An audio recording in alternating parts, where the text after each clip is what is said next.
नमस्कार दोस्तों, आज हम बहुत ही प्यारा क्वेश्चन लेकर आए हैं। मांग किसे कहते हैं? यह प्रश्न बहुत सारे कंपटीशन एग्ज़ामों में, ख़ास तौर पर कक्षा 12वीं में जिनका भी विषय अर्थशास्त्र है, उनके लिए यह प्रश्न अति महत्वपूर्ण हो जाता है। यह प्रश्न बहुत सारे जितने भी कक्षा 12वीं में बोर्ड परीक्षाएँ होती हैं, जैसे UP board, MP board, Bihar, जितनी भी परीक्षाएँ होती हैं, और जिन बच्चों का भी विषय अर्थशास्त्र है, उनके लिए यह प्रश्न अति महत्वपूर्ण है। तो बच्चों, हमारी इच्छा भी है या ज़रूरत है या आवश्यकता है, तभी हम किसी वस्तु की मांग करते हैं। लेकिन आपकी इच्छा या ज़रूरत या आवश्यकता को हम अर्थशास्त्र की भाषा में मांग नहीं कहेंगे, क्योंकि उस वस्तु को पाने के लिए आपके पास साधन भी होने चाहिए। साधन में जैसे आपके पास मुद्रा हो सकती है या फिर श्रम हो सकता है, यानी आप काम करने के बदले आपको वह वस्तु मिल सकती है, या फिर आप सेवाएं भी दे सकते हैं, या फिर वस्तु विनिमय भी कर सकते हैं, यानी एक वस्तु देकर आप उनसे दूसरी वस्तु ले सकते हैं। ठीक है, तो आपके पास इच्छा भी होनी चाहिए, इच्छा के साथ साथ आपके पास साधन भी होने चाहिए। या तो आपके पास वस्तुएं होनी चाहिए, मुद्रा होनी चाहिए, या फिर श्रम, यानी कि आप श्रम करके भी वस्तुएं अर्जित कर सकते हैं। ठीक है, तब हम इसे मांग कहेंगे। तो चलिए हम इसकी पहले परिभाषा देख लेते हैं। किसी वस्तु या सेवा की मांग से आशय किसी निश्चित समय अवधि में विभिन्न संभावित कीमतों पर उपभोक्ता द्वारा खरीदने की इच्छा तथा क्षमता से है। यानी कि उसकी इच्छा भी है उपभोक्ता की, और खरीदने की क्षमता, यानी कि उसके पास साधन भी हैं, जैसे मुद्रा है, वस्तु विनिमय है, यानी बस एक वस्तु को देकर दूसरी वस्तु ले सकते हैं, या फिर श्रम करके भी वह वस्तु अर्जित कर सकता है। चलिए हम मांग का अर्थ जान लेते हैं। जब उपभोक्ता किसी वस्तु को खरीदना चाहता है और उसे खरीदने की क्षमता भी रखता है, तभी उस वस्तु की प्रभावी मांग उत्पन्न होती है। केवल इच्छा मात्र मांग नहीं कहलाती है, जब तक कि उसे क्रय शक्ति क्षमता ना हो, यानी कि आपके पास साधन ना हो। चलिए हम मांग के कुछ प्रकार भी देख लेते हैं कि मांग के कौन कौन से प्रकार हैं। जैसे एक होती है बच्चों व्यक्तिगत मांग, यानी कि किसी एक उपभोक्ता की मांग को हम व्यक्तिगत मांग कहेंगे। जैसे कि एक होता है बाजार मांग, सभी उपभोक्ताओं की कुल मांग को हम बाजार मांग कहते हैं। एक होता है प्रभावी मांग, इच्छा है और क्रय शक्ति समाहित है या सहित है, इसे हम क्या कहेंगे? प्रभावी मांग कहेंगे। संभावित मांग, यानी कि खरीदने की इच्छा है लेकिन हम अभी वर्तमान समय में वह वस्तु नहीं खरीद रहे हैं, उसे हम संभावित मांग कहते हैं। चलिए हम मांग को प्रभावित करने वाले कारक भी देख लेते हैं। जैसा कि आपको मांग को प्रभावित करने वाले जो कारक दिए हैं वो दिए हैं। नंबर 1 पर वस्तु की यानी वस्तु का मूल्य, यानी मूल्य बढ़ने पर उपभोक्ता की खरीदने की क्षमता कम हो जाती है, और मूल्य कम होने पर उपभोक्ता वस्तुओं को अधिक मात्रा में खरीदने लगता है। उपभोक्ता की आय, जब उपभोक्ता की आय में वृद्धि होती है तो वह मांग अधिक करने लगता है। संबंधित वस्तुओं के मूल्य भी हैं, यानी कि स्थानापन्न वस्तुएं होती हैं।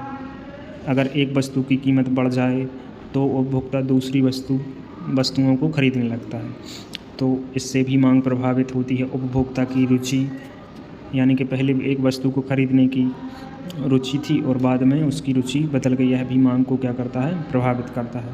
भविष्य की अपेक्षाएं, यानी कि वह भविष्य में अगर किसी वस्तु की कीमत बढ़ने का उपभोक्ता को अनुभव या आभास हो जाए तो वह अधिक वस्तुओं को खरीदने लगता है या उसकी अधिक वस्तुओं की मांग करने लगता है। जनसंख्या का आकार भी मांग को प्रभावित करता है। विज्ञापन और फैशन भी मांग को प्रभावित करते हैं। ऋतु और मौसम कैसे करते हैं? जैसे कि गर्मियों में बर्फ़ की मांग बढ़ जाती है, और जैसे ही ठंड का मौसम आता है तो उस बर्फ़ की मांग घट जाती है। यानी कि मौसम और ऋतुएं भी मांग को प्रभावित करते हैं। जैसे कि ठंड के दिनों में स्वेटर की मांग बढ़ जाती है, और जैसे ही ठंड खत्म होती है तो स्वेटर की मांग घट जाती है। ठीक है, चलिए हम देख लेते हैं मांग का नियम।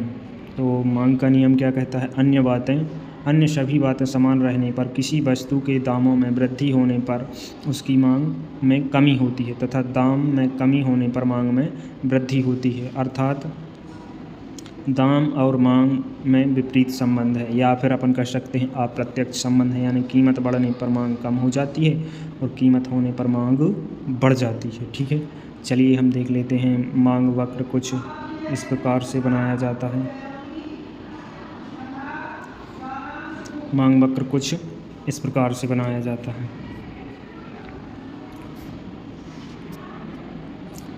मांग वक्र बाएं से दाएं नीचे की ओर ढलान वाला होता है, जो मांग के नियम को दर्शाता है। यानी कि हमने अभी देखा है कि कीमत बढ़ने पर मांग कम और कीमत कम होने पर मांग अधिक। यह नीचे का ढाल किस लिए दर्शाता है? क्योंकि इस पर मांग का नियम लागू होता है। तो आप इस प्रकार से मांग वक्र बना सकते हैं। ठीक है, चलिए हम अनुसूची भी देख लेते हैं। इस अनुसूची में दर्शाया गया है कि यहाँ पर आप देख सकते हैं, अगर 10 रुपये की कीमत है तो एक उपभोक्ता द्वारा 10 वस्तुओं का क्रय किया जा रहा है। जैसे ही वस्तु के मूल्य में कमी आई तो उपभोक्ता ने अपनी मांग बढ़ा दी, यानी 10 से कितनी कर दिया, 20 मांग को कर दिया। यहाँ पर 6 रुपये की कीमत पर जैसे ही कीमत 2 रुपये और घटी तो उपभोक्ता ने अपनी वस्तु की मांग को 10 रुपये और बढ़ा, मतलब 10% मात्रा और बढ़ा दिया, यानी 30 कर दिया। जैसे ही 4 हुई तो उपभोक्ता ने वस्तु की मांग को 40 कर दिया, और जैसे ही 2 हुई तो उपभोक्ता ने अपनी मांग को 50 कर दिया। ठीक है, यहाँ पर उदाहरण भी दिए हैं, तो आप इस उदाहरण को भी देख सकते हैं। यदि आम का मूल्य 100 रुपये प्रति दर्जन है तो उपभोक्ता 2 दर्जन खरीद सकता है। यदि मूल्य 80 रुपये हो जाए तो वह 3 दर्जन खरीद सकता है। यह मांग के नियम को दर्शाता है। नीचे इसका पूरा निष्कर्ष दिया गया है।